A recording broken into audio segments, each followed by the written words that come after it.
My fiancé, Mark, leaned over my hospital bed, his hand cold on mine. He didn't look at me. His eyes were fixed on the doorway where my family had just disappeared, taking my 6-month-old daughter, Chloe, with them. "Lisa," he whispered, his voice tight, "I don't have a good feeling about this. Something is very, very wrong." I squeezed his hand, a fog of anesthesia still clinging to my thoughts. "It's my family, Mark. They're dramatic, but they're not monsters." He finally met my gaze, his expression a mixture of fear and pity that I wouldn't understand for another 12 hours. 12 hours later, after my mother refused to answer my calls, I would learn the true meaning of regret. And 5 hours after that, I called the police. Before I continue the story, please subscribe. I need to reach 1,000 subscribers so I can keep bringing you stories like this every day. It's just one click for you, but it means a lot to me. To understand why I ever thought leaving my baby with them was a survivable decision, you have to understand my family. For 30 years, I was the designated adult. It wasn't a title I applied for. It was handed to me the day my younger sister Claire was born. Claire was the artist, the free spirit, the one who couldn't be burdened with things like paying bills on time or remembering to buy toilet paper. I was the planner, the responsible one, the human safety net. My parents, bless their enabling hearts, saw this as a perfect arrangement. I was their rock, their Lisa, the one who would always show up, clean up, and pay up. It was my role in our little family drama, and for the longest time I played it without complaint. Being the rock meant I was dependable, but it also meant I was taken for granted, my own needs and feelings slowly eroding under the constant pressure of everyone else's. When I announced I was pregnant, the reaction was interesting. My mother cried, not with joy, but with a strange panicked energy. "But what about us?" she'd wailed over the phone. "Who will help your father with the taxes? Who will drive me to my appointments?" It was a masterclass in making my life event about her. Claire's reaction was somehow worse. She'd looked at my burgeoning belly with a look of detached curiosity, as if I'd acquired a strange and inconveniently large pet. "Well, I hope you know what you're doing," she'd said, before launching into a 20-minute monologue about her latest pottery class. Mark, my fiancé, saw it all. He was the quiet observer in the corner, the anthropologist studying a tribe that had somehow defied the laws of emotional evolution. He called them the emotional vampires, a term I found both hilarious and horrifyingly accurate. He saw the subtle manipulations, the constant gaslighting, the way they'd turn every conversation back to themselves. He was the one who pointed out that they never asked me how I was feeling, only what I could do for them. He wasn't trying to turn me against them, he was just holding up a mirror, and the reflection was deeply unsettling. The surgery was non-negotiable, a complication from the C-section that had been getting progressively worse. It was a simple procedure, but it required an overnight stay. My first thought, my only thought, was Chloe. She was my entire world, a tiny, perfect human who smelled like milk and sunshine. The idea of being away from her for even a night was physically painful. Mark couldn't take the time off on such short notice. His job was new and his boss was a notorious hardliner. So, I turned to the only other option I had, my family. The conversation where I asked them for help was a performance worthy of a daytime soap opera. I gathered my parents and Claire in my living room, the air thick with the scent of my mother's overpowering perfume. I laid out the situation calmly and clearly. I needed surgery. I needed someone to watch Chloe for 24 hours. My mother clasped her hands to her chest, her eyes wide with feigned concern. "Oh, my poor baby," she cooed, directing her performance at me. "Of course we'll help. We're family. What kind of monsters would we be if we didn't?" Claire, meanwhile, was scrolling through her phone, occasionally sighing dramatically to ensure we all knew how bored she was. My father, a man whose primary emotional state was a sort of mild, bewildered confusion, just nodded along, occasionally muttering, "Whatever your mother says, I should have seen the red flags." They were practically waving in my face, giant, crimson banners of dysfunction. But I was desperate, and desperation, as I was about to learn, is a powerful anesthetic. It numbs you to the obvious. It makes you believe that the people who have consistently let you down your entire life will suddenly, miraculously, become reliable. We spent the next hour going over Chloe's schedule in excruciating detail. I had typed up a 5-page document, complete with feeding times, nap schedules, and a list of her favorite lullabies. I showed them where the diapers were, how to warm the bottle, the specific way she liked to be burped. My mother nodded enthusiastically while Claire let out another long-suffering sigh. "Lisa, I think we know how to take care of a baby," she said, her tone dripping with condescension. It's not rocket science. The irony of that statement would later hit me with the force of a physical blow. Looking back, it was all a charade. They weren't listening. They were just waiting for me to finish so they could get back to their own lives, their own priorities. They saw this not as a favor, but as an inconvenience, a temporary disruption to their regularly scheduled programming. And I, the eternal optimist, the one who always believed in the best version of my family, chose to ignore the warning signs. I chose to believe that this time, for once, they would put someone else's needs before their own. It was a catastrophic miscalculation. The morning of the surgery, they arrived at my house in a flurry of chaotic energy. My mother was wearing a new dress, something far too fancy for a day of babysitting. Claire was complaining about a headache and the fact that she was missing a very important yoga class. My father was, as usual, just sort of there, a silent, vaguely anxious presence. They cooed over Chloe, passing her around like a novelty item.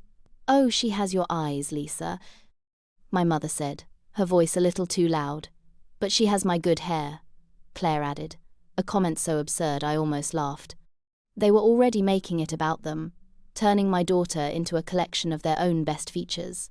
I tried to walk them through the schedule one last time, my voice tight with anxiety. "Remember, she needs her nap at noon, and she only likes the blue pacifier." My mother waved a dismissive hand. "Don't you worry about a thing, sweetheart. We've got this. You just focus on getting better." They bustled me out the door, their smiles a little too bright, their reassurances a little too hollow. As I got into the car with Mark, I looked back at the house. My mother was holding Chloe, but she was looking at her phone, her thumb swiping furiously. Claire was already in the kitchen, probably making herself a smoothie. A cold knot of dread tightened in my stomach. I tried to push it down, telling myself it was just pre-surgery jitters. I was being paranoid. This was my family, my blood. They loved me. They loved Chloe. What could possibly go wrong? It's a question I would ask myself 1,000 times over the next few days, each time with a fresh wave of nausea and self-loathing. The truth is, I knew. Deep down, in that place where your darkest fears reside, I knew. I just wasn't ready to admit it.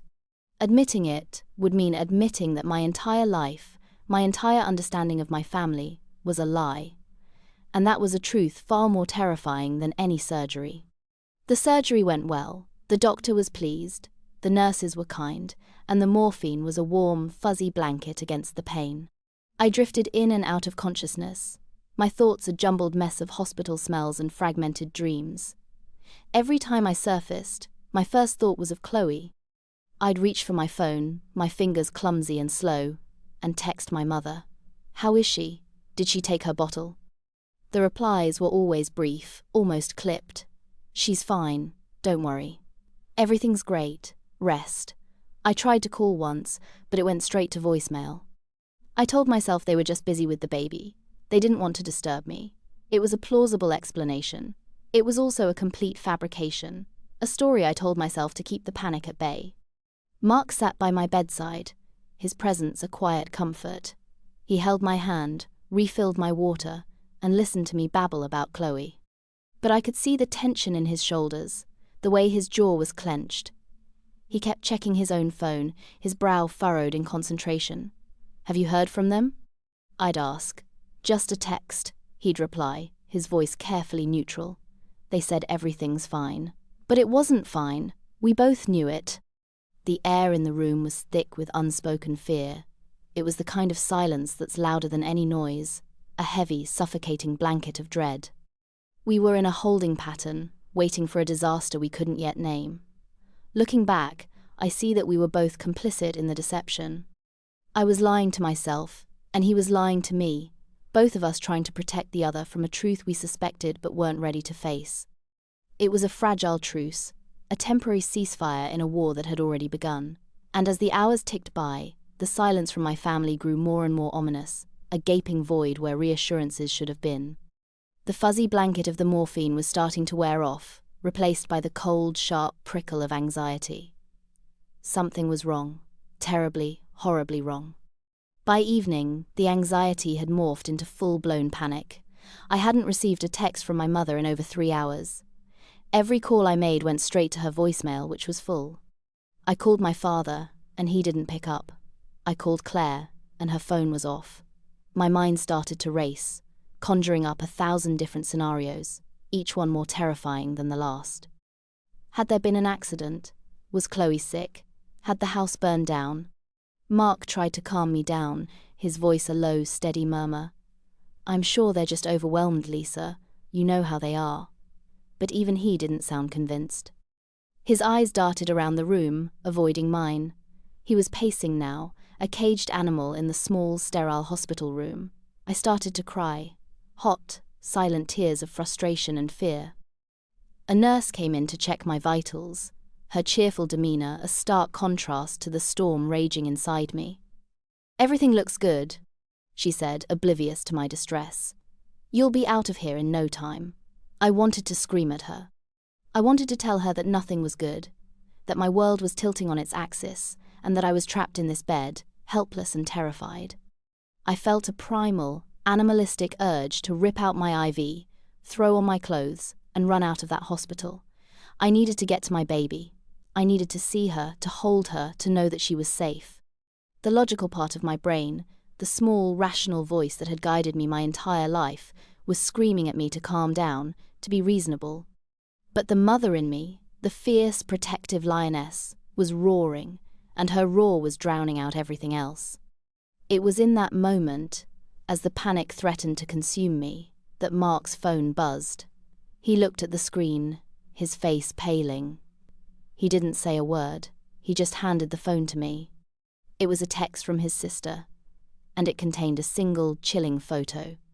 The photo was a screenshot from my sister Claire's social media page. It was a picture of a baby with my daughter's big blue eyes and chubby cheeks. But it wasn't Chloe. This baby was wearing a frilly pink dress I'd never seen before, a tiny silver bracelet on her wrist, and the caption underneath read, "Meet my beautiful niece, Amelia, so in love." I stared at the screen, my brain refusing to process what I was seeing. Amelia? Who the hell was Amelia? I looked at Mark, my eyes wide with a question I couldn't bring myself to ask. He just nodded, his face grim. "I think," he said, his voice barely a whisper, "that they've renamed our daughter." The words hung in the air, absurd and monstrous. Renamed her? People don't just rename other people's children. It was something out of a horror movie, a twisted, unbelievable plotline. But there it was, in black and white, for all the world to see. My sister, my own sister, had stolen my daughter's identity. The panic I'd felt before was nothing compared to the icy wave of rage that washed over me. It was a cold, clean fury, a righteous anger that burned away the last vestiges of my fear. They hadn't just been irresponsible, they hadn't just been neglectful. This was a calculated, deliberate act of cruelty. It was a power play, a twisted attempt to erase me, to claim my child as their own. And in that moment I knew, with a certainty that chilled me to the bone, that this was only the beginning. The photo was a declaration of war, and I was damn well going to fight back. I ripped the IV out of my arm, ignoring the sharp sting of pain. "Get my clothes!" I snapped at Mark, my voice a low growl I didn't recognize. "We're leaving now." He didn't argue. He just moved, his actions swift and efficient. He knew, as well as I did, that the time for talking was over. The nurse rushed in, her eyes wide with alarm. "What are you doing? You can't leave. You just had surgery." I barely glanced at her. "Watch me," I said, my voice like ice. I signed the AMA forms with a shaking hand, my signature a jagged slash across the page. Every fibre of my being was screaming at me to get to Chloe. The 20-minute car ride to my parents' house was the longest of my life. I sat in the passenger seat, my phone clutched in my hand, my thumb hovering over the call button for the police. I was giving them one last chance. One last chance to explain, to apologize, to make this right. It was a foolish hope, I knew, but it was all I had left. When we pulled up to the house, it was dark. Not a single light was on.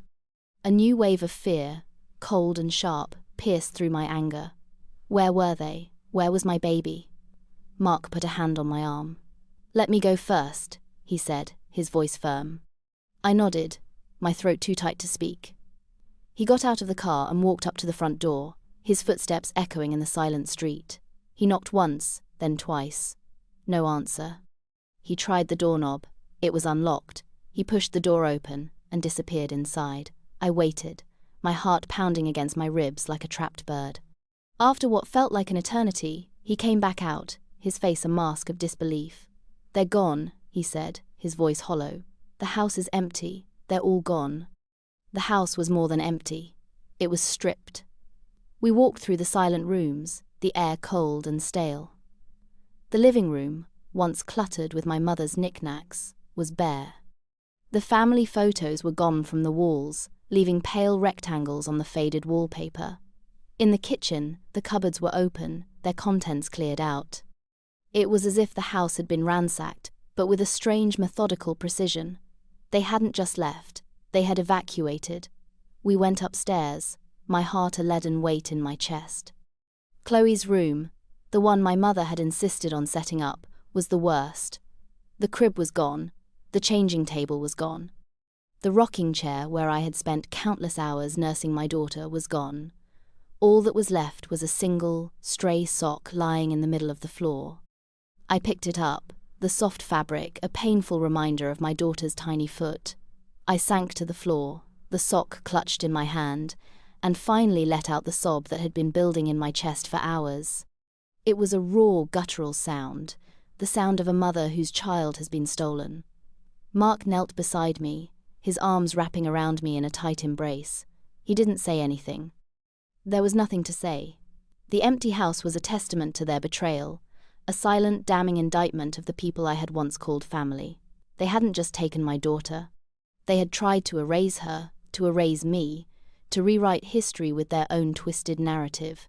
And as I sat there, surrounded by the ghosts of my past, I knew that this was a wound that would never fully heal.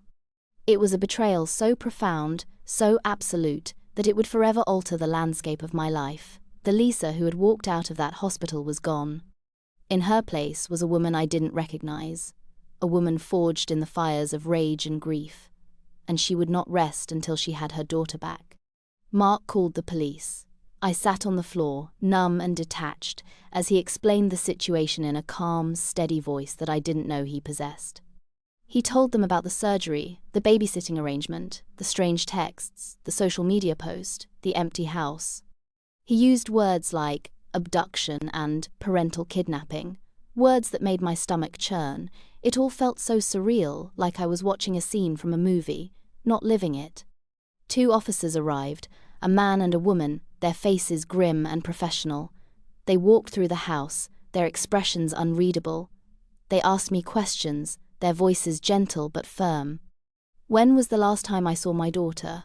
What was she wearing? Did my family have any history of mental illness? I answered their questions in a flat, robotic voice, the words catching in my throat. Every question was a fresh stab of pain, a reminder of my own stupidity, my own blind trust. The female officer, a woman with kind eyes and a no-nonsense demeanor, sat down on the floor next to me. "We're going to find her," she said, her voice soft but certain. "We're going to do everything we can." I wanted to believe her. I desperately wanted to believe her. But a small, cynical voice in the back of my mind whispered that it was too late. My family had a head start. They could be anywhere by now. They could be in another state, another country. They could have disappeared without a trace. The officers issued an Amber Alert. They took my phone as evidence. They dusted for fingerprints. They treated the house as a crime scene, which, I realized with a jolt, it was. My childhood home, the place where I had taken my first steps, celebrated my first birthday, had become the scene of the most devastating crime of my life. And as the officers worked around me, their movements efficient and purposeful, I felt a strange sense of detachment, as if I was floating above my own body. watching the wreckage of my life unfold from a safe distance. It was the only way I could survive the unbearable reality of the situation. It was the only way I could keep from shattering into a million pieces. The next few days were a blur of sleepless nights and caffeine-fueled days. My house became the unofficial headquarters for the investigation. Police officers came and went, their faces a rotating cast of grim-faced strangers. Friends brought food that I couldn't eat, offered words of comfort that I couldn't hear. I existed in a fog of grief and rage, my emotions too raw, too overwhelming to process. I spent hours online, scouring Claire's social media for clues. Her page was a wasteland of carefully curated perfection. Photos of her pottery, her yoga poses, her artisanal lattes, and then, there it was, a new post. A photo of my daughter, my Chloe, sitting on a beach, a tiny sun hat on her head. The caption read, "Amelia's first trip to the ocean. She's a natural water baby." The photo was geotagged. A small town in Florida, a place I had never even heard of. I showed the photo to the police, my hand shaking so badly I could barely hold the phone. They immediately contacted the local authorities in Florida. They had an address, a real, physical location. For the first time in days, a tiny flicker of hope ignited in my chest. It was a fragile, tentative thing, but it was there. They were close. We were close. Mark and I booked the first flight to Florida. We didn't pack, we just went. The plane ride was agony. I stared out the window, the clouds a blur of white against the endless blue, my mind a chaotic whirlwind of thoughts. What would I say to them? What would I do? How could I ever forgive them? The truth was, I couldn't.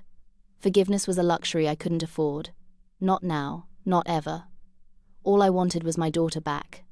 All I wanted was to hold her in my arms, to feel her small body pressed against mine, to breathe in her sweet, familiar scent. Everything else was just noise. We landed in Florida and went straight to the police station. The local officers were waiting for us, their faces a mixture of sympathy and professional detachment. They had the address, a small, run-down beach bungalow that my parents had apparently rented. They had a plan. They would go to the house, and we would wait at the station. It was for our own safety, they said. I didn't argue. I was too tired, too emotionally drained to fight, so we waited. We sat in a small, windowless room, the air thick with the smell of stale coffee and disinfectant. The minutes ticked by, each one an eternity. I stared at the clock on the wall, the second hand moving with agonizing slowness. I tried to pray, but the words wouldn't come. All I could do was picture Chloe's face, her bright, innocent eyes, her toothless grin. I clung to that image, the only thing keeping me from falling apart. After what felt like a lifetime, the door opened. A police officer walked in, his face unreadable. My heart stopped. "We have her," he said, his voice flat. "Your daughter is safe." The relief was so overwhelming, so absolute, that my knees buckled. I would have collapsed if Mark hadn't been there to catch me. I burst into tears, great, gulping sobs of relief and gratitude. She was safe. My baby was safe. The officer led us to another room. And there she was, my Chloe. She was sitting on a policewoman's lap, a small, bewildered look on her face. She was wearing the frilly pink dress from the photo. She looked thinner, paler, but she was alive. She was here. I rushed to her, my arms outstretched. "Chloe," I whispered, my voice choked with emotion. She looked at me, her brow furrowed in confusion. And then, she started to cry. It wasn't her usual cry, the one I knew so well. It was a cry of fear, of distress. She didn't recognize me. My own daughter didn't know who I was. And in that moment, my heart shattered into a million tiny pieces. The reunion I had dreamed of, the one that had kept me going for the past week, was a nightmare. Chloe screamed every time I tried to hold her. She recoiled from my touch, her small body rigid with fear. She only calmed down when the policewoman held her, a stranger who had become her source of comfort. The doctors at the local hospital said it was a common reaction in cases of parental abduction. They called it stranger anxiety, a cruel, ironic term for a child who had been stolen from her own mother. They told me it would take time, patience, and a lot of love to rebuild our bond. But all I felt was a gaping, cavernous hole in my chest. My family hadn't just stolen my daughter. They had stolen her love for me. They had erased me from her life, replaced me with themselves. It was the ultimate act of cruelty, a wound so deep I wasn't sure it would ever heal. My parents and Claire were arrested, of course. They were charged with kidnapping, a federal offense. They didn't seem to understand the gravity of the situation. My mother cried, not with remorse, but with indignation. "We were just trying to help," she wailed, her voice a shrill, pathetic whine. "Lisa is so dramatic. She always overreacts." Claire was even worse. She was cold, defiant, her eyes filled with a chilling lack of empathy. "It was just a misunderstanding," she said, her voice dripping with sarcasm. "I can't believe she called the police on her own family. They didn't get it. They would never get it. They lived in a world of their own making, a world where their actions had no consequences, where their feelings were the only ones that mattered. And as I watched them being led away in handcuffs, I didn't feel a shred of pity. All I felt was a cold, hard knot of rage. They had tried to destroy my life, to take the one thing that mattered most to me, and for that, I would never, ever forgive them. The journey home was a quiet, somber affair. Chloe slept for most of the flight, her small body curled up in my arms. I watched her breathe, my heart aching with a love so fierce it was almost painful. I was a stranger to her, a woman with a familiar face, but an unfamiliar scent, an unfamiliar touch. I had to earn her trust back, one bottle, one diaper change, one lullaby at a time. It was a daunting task, a mountain I wasn't sure I had the strength to climb, but I had to, for her, for us. When we got back to our house, it felt like a sanctuary. It was a place of peace, of safety, a world away from the chaos and betrayal of the past week. Mark was my rock, my anchor in the storm. He took care of everything, from grocery shopping to dealing with the lawyers. He gave me the space to grieve, to heal, to reconnect with my daughter. The first few days were rough. Chloe cried whenever Mark left the room. She would only let me hold her for a few minutes at a time before she started to squirm, her face crumpling in distress. I felt like a failure, a fraud of a mother. I had given birth to this child, but I didn't know how to comfort her. I didn't know how to make her feel safe, but I didn't give up. I sang to her, the same lullabies I had sung to her in the womb. I read her the same stories, my voice a low, steady murmur. I held her, even when she pushed me away, my touch gentle but persistent. And slowly, ever so slowly, she started to remember. A flicker of recognition in her eyes. A small, tentative smile. A tiny hand reaching out to touch my face. Each one was a victory, a small step on the long road back to each other, and with each step, the gaping hole in my chest started to close, replaced by a fragile, tentative hope. We were going to be okay. We were going to get through this, together. The legal battle was long and ugly. My parents and Claire hired a high-powered lawyer who tried to paint me as an unstable, unfit mother. They claimed I was emotionally volatile, that I had a history of dramatic outbursts. They twisted my grief and rage into weapons against me, using my pain as proof of my instability. It was a classic case of victim blaming, a masterclass in gaslighting. But I had something they didn't. I had the truth, and I had Mark. He sat by my side through every deposition, every hearing, his presence a silent source of strength. He never wavered, never doubted me, even when I started to doubt myself. The prosecution had a strong case. They had the social media posts, the text messages, the testimony of the police officers. They had the empty house, the missing furniture, the stolen baby clothes. They had a mountain of evidence that pointed to a calculated, premeditated crime. My family's defense was flimsy, a patchwork of lies and half-truths. They claimed it was all a misunderstanding, a family dispute that had been blown out of proportion. They said they were just trying to protect Chloe from my unstable behavior. The jury didn't buy it. They saw through the lies, the manipulation, the pathetic attempts to shift the blame. They saw my family for what they were, selfish, entitled, and cruel. They were found guilty on all charges. Kidnapping, conspiracy to commit kidnapping. The judge sentenced them to the maximum penalty, 20 years in federal prison, no parole. The courtroom was silent as the verdict was read. My mother collapsed into a sobbing heap. My father stared blankly into space, his face a mask of disbelief. Claire just glared at me, her eyes filled with a cold, venomous hatred. I didn't feel a sense of triumph, of victory. All I felt was a profound, bone-deep sadness. This was my family. My blood. And they were going to spend the rest of their lives behind bars because of a choice they had made, a choice born of selfishness and a staggering lack of empathy. It was a tragedy of their own making. And as I walked out of that courtroom, hand in hand with Mark, I knew that I was finally, truly free. Life after the trial was a strange, new landscape. The constant hum of anxiety that had been my companion for so long was gone, replaced by a quiet, unfamiliar peace. The world seemed brighter, the colours more vibrant. It was as if I had been living my life behind a veil of grey, and now, for the first time, I could see clearly. Chloe was thriving. She was a happy, healthy toddler, full of laughter and mischief. Our bond was stronger than ever, forged in the fires of our shared trauma. She was my little shadow, my constant companion, my greatest joy.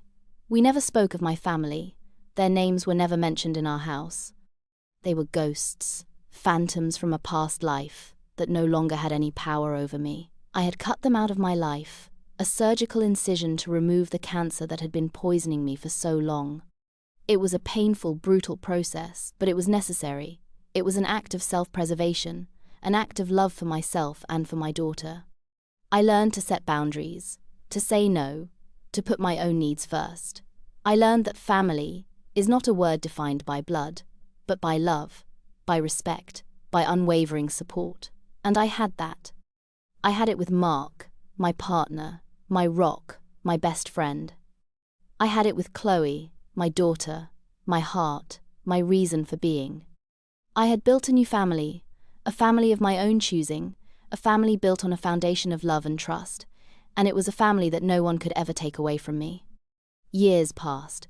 Chloe grew from a toddler into a little girl, a bright, inquisitive child with a wicked sense of humour and a heart full of kindness.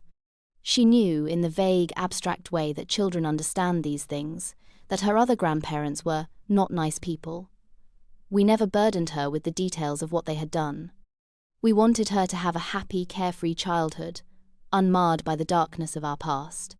But sometimes, the past has a way of resurfacing, of reminding you that it's still there, lurking in the shadows. I received a letter one day, a letter with a return address from a federal prison. It was from my mother. I almost threw it away. I had no desire to hear what she had to say, no interest in her pathetic excuses or her self-serving apologies. But curiosity, that old familiar foe, got the better of me. I opened the letter, my hands trembling slightly. It was a long, rambling missive, full of self-pity and blame. She wrote about the terrible conditions in the prison, the bad food, the rude guards. She wrote about how much she missed me, how she prayed for me every day. She wrote about how she had made a mistake, how she had been desperate, how she had only wanted what was best for Chloe. There was not a single word of genuine remorse, not a hint of accountability. It was all about her suffering, her pain. And then, at the end of the letter, she had the audacity to ask me for a favour. She wanted me to write a letter to the parole board, to tell them that I had forgiven her, that I believed she had been rehabilitated. She wanted me to help her get out of prison. I stared at the letter, a bitter laugh bubbling up in my throat. The sheer, unmitigated gall of the woman was almost impressive. After everything she had done, after she had tried to steal my child, my life, my sanity, she still believed that I owed her something. She still believed that she was entitled to my forgiveness, my help, my compassion. I showed the letter to Mark. He read it, his expression a mixture of disgust and disbelief. "You're not actually considering this, are you?" he asked, his voice tight. "Of course not," I said, my voice like ice. "But I'm going to write a letter, just not the one she's expecting." I spent the next week crafting my response. It was the most difficult thing I had ever written. I poured all of my pain, all of my anger, all of my grief onto the page. I wrote about the terror of not knowing where my daughter was, the agony of her not recognizing me, the long, slow process of rebuilding our bond. I wrote about the lies, the manipulation, the staggering lack of empathy. I wrote about the trial, the verdict, the 20 years they had been sentenced to. And then, I addressed her request directly. I told her that forgiveness was not something she was entitled to. It was something that had to be earned. And she had done nothing, absolutely nothing, to earn it. I told her that I would not be writing a letter to the parole board on her behalf. In fact, I would be writing a letter urging them to deny her parole, to keep her in prison for the full duration of her sentence. I told her that she was a danger to me, to my daughter, to society. And I told her that I would do everything in my power to make sure that she never had the chance to hurt anyone ever again. I sent the letter, my hand steady, my heart at peace. It was a declaration of my independence, a final, definitive severing of the ties that had bound me to her for so long. It was a letter of rage, of pain, of grief, but it was also a letter of love. A letter of love for myself, for my daughter, for the life we had built together, a life that was finally, truly, free from the shadows of the past. A few months later, I received another letter, this time from the parole board. They had denied my mother's request for early release. They had included a copy of the letter I had written, a silent acknowledgement of the power of my words. I read it, a sense of quiet satisfaction settling over me. It wasn't about revenge. It was about justice. It was about protecting my family, my peace, my hard-won happiness. I never heard from my mother again, or my father, or my sister. They were a closed chapter in my life, a story that had finally, mercifully, come to an end. Life went on. Chloe started school, made friends, discovered a passion for soccer. Mark and I grew closer, our love, a quiet, steady flame in the center of our lives. We bought a dog, a goofy, lovable golden retriever, who filled our home with laughter and fur. We were a family. A normal, happy, boring family. And it was everything I had ever wanted. Sometimes, late at night, when the house is quiet and everyone is asleep, I think about them. I wonder if they ever feel remorse, if they ever regret what they did. I wonder if they ever think about the granddaughter they will never know, the daughter they threw away.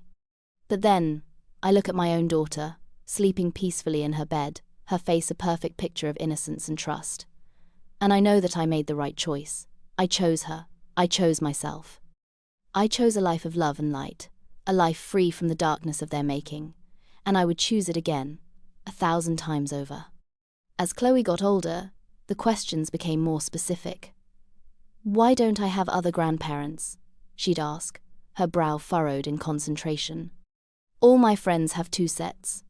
I would take a deep breath and give her the age, appropriate version of the truth. Some people, honey, don't know how to be a family. They make bad choices that hurt people." It was a vague, unsatisfying answer, but it was the best I could do. I didn't want to poison her with the details of their toxicity. I didn't want her to carry the weight of their sins. But one day, when she was 12, she came home from school with a look on her face that I had never seen before. It was a mixture of anger, confusion, and a deep, profound sadness. She had been doing a family tree project for school, and she had done some research of her own. She had found the news articles about the trial. She had read about the kidnapping, the lies, the betrayal. She knew everything. We sat on her bed, the articles spread out between us, a silent testament to the ugliness of our past. She didn't cry. She just looked at me, her eyes full of a wisdom that no 12-year-old should possess. "They tried to steal me," she said, her voice a small, tight whisper. "They tried to steal you from me." I nodded, my throat too tight to speak. "Why?" she asked, the single word, a universe of pain. "Why would they do that?" And for the first time, I told her the whole story. I told her about my childhood, about my role as the family caretaker, about their selfishness, their entitlement, their staggering inability to love anyone more than themselves. I told her everything. And as I spoke, I saw a shift in her eyes. The confusion was replaced by a cold, hard anger. The sadness was replaced by a fierce, protective loyalty. She wasn't just my daughter anymore. She was my ally, my defender, my partner in survival. That conversation changed everything. It was as if a wall had come down between us, a wall I hadn't even realized was there. Our bond, already strong, became unbreakable. We were a team, a united front against the world. We had faced the worst, and we had survived. Together. A few years later, on the eve of my mother's scheduled release from prison, I received a call from a social worker. She told me that my mother was dying, cancer. She had a few months, at most. She wanted to see me. She wanted to see Chloe. I listened, my face a mask of stone. I felt nothing, no pity, no sadness, no flicker of the old familiar sense of obligation. That part of me was gone, burned away in the fires of her betrayal.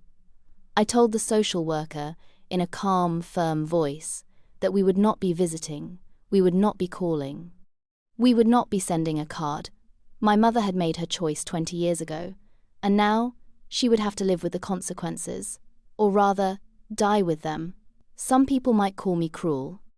They might say that I should have shown compassion, that I should have forgiven her in her final moments, but they weren't there. They didn't see the look on my daughter's face when she realized she had been stolen.